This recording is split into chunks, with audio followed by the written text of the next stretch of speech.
Light enters through the crack in the window without asking permission. It touches the floor. It advances a few centimeters. It stops. The body is there, but there is an almost imperceptible delay between the gesture and the presence. A sigh happens unintentionally. The shoulders lower slightly. Not enough. Something remains suspended in the air, like dust that finds no rest. The day goes on, but there's a weight that doesn't fit with the present moment. It doesn't exactly hurt. It doesn't scream. It just occupies space. A weariness that can't be resolved with rest. A silence that isn't empty, but full of old noises.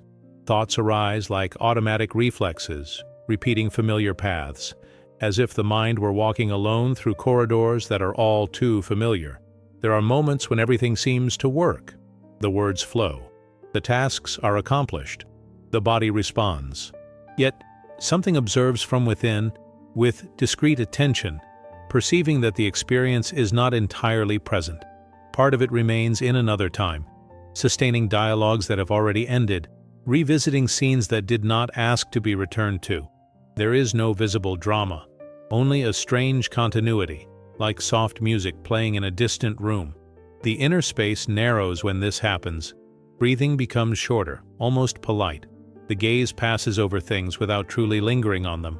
The present moment becomes a place of passage, never of permanence. There is a silent search for meaning, even when everything already seems too explained. A constant attempt to fit something that has already lost its original form. At certain moments, the feeling arises of living on autopilot. The body moves through time, but attention lingers on specific points. Always the same ones, as if there were something unfinished there, demanding recognition. It's not nostalgia, nor is it clear regret. It's more subtle, an involuntary fidelity to old emotional states kept alive by internal repetition. Silence, when it appears, is brief. It is soon filled with mental images, with alternative versions of what was said or left unsaid, with invisible attempts to adjust the past to the present. The mind moves quickly, but the movement does not lead forward. It merely spins. There is effort in this, an effort so habitual that it is no longer perceived as effort. Perception begins to notice small contractions in the body when certain memories pass by. A slight tightness in the chest, an adjustment in the jaw, an almost imperceptible shift in attention. The body knows before words.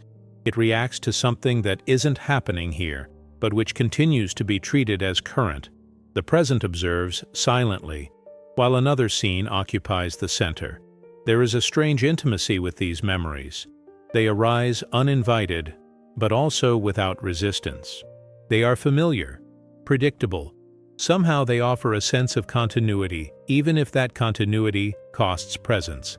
The inner space adapts to them, molding itself to what has been, while what is remains waiting.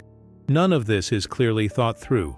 Most of it happens below the surface, in subtle layers of attention and habit. The psychological realm moves silently, sustaining patterns that don't ask permission to continue. Consciousness perceives only the result, a diffuse feeling of always being one step behind, as if something important is about to happen, but never now. The present moment remains available, open, still. It possesses a different, almost transparent quality that doesn't compete with the internal noise. It doesn't call, it doesn't insist, it simply is. And for a brief moment, something begins to be noticed between what repeats itself and what simply happens. There is an almost invisible moment when the mind stops pushing and simply observes. It doesn't arrive with immediate relief. It doesn't come with answers.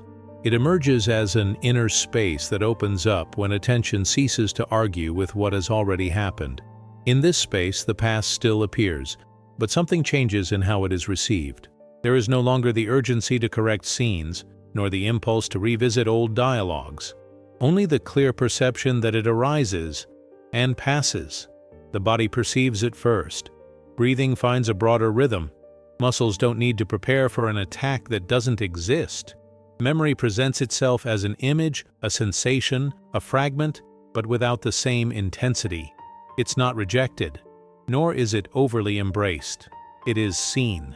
And when seen without an automatic emotional response, it begins to lose density, not because it was fought against, but because it found no one to discuss it with. There's an age-old habit of trying to understand everything, of asking questions, analyzing, searching for meaning, where perhaps only experience exists. This movement seems intelligent, but it's exhausting. It keeps attention focused on the past, as if real life were always a little behind, waiting for something to be resolved before moving on. Gradually, it becomes possible to notice this pattern happening in real time, the exact moment when the mind begins to pull the past into the present, demanding reaction, judgment, emotion. When this is perceived, something shifts. It's not a technique. It's not effort. It's more like recognizing a repeated gesture and, for a second, not completing it. The thought begins and receives no response. The emotion arises and finds space instead of resistance. Silence enters not as absence, but as conscious presence, a type of attention that doesn't participate in the internal conversation, it only listens. In this state, memory reveals its true nature. It is simply memory. It poses no threat. It demands no action. It does not define the present. Practical psychology begins to reorganize itself when consciousness ceases to fuel the cycle. There is no struggle. There is no forced forgetting. There is sufficient presence so that the past finds no emotional support to continue repeating itself. The present moment, when truly perceived, doesn't argue with anything. It doesn't contend with memories. It doesn't try to convince the mind of anything. It simply happens. And in this happening, there is space. Internal space. Space between one thought and another. Space between a sensation and the automatic reaction. This space doesn't solve anything, but it changes everything, because in it, attention returns to where the body is, to the real sound, to the breath that happens on its own, to the life that doesn't ask for interpretation. It is at this point that something begins to unravel without warning. There are no fireworks, no dramatic epiphany, just a reduction in noise, a gentle clarity, the realization that it is not necessary to continue emotionally engaging with what has already ended. The past can exist as a record, as silent learning, without occupying the center of inner space.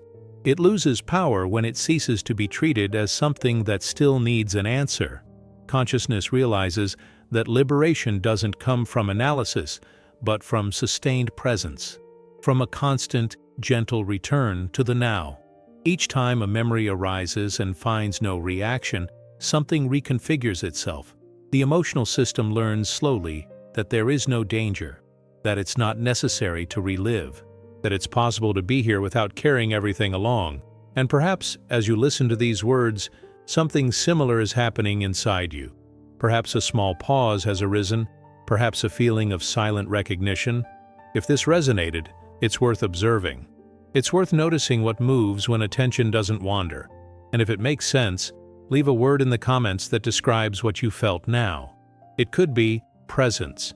It could be silence. Or simply, now. If you want, also write, "I am here." Sometimes, naming this moment is enough to deepen the experience and keep this conversation alive.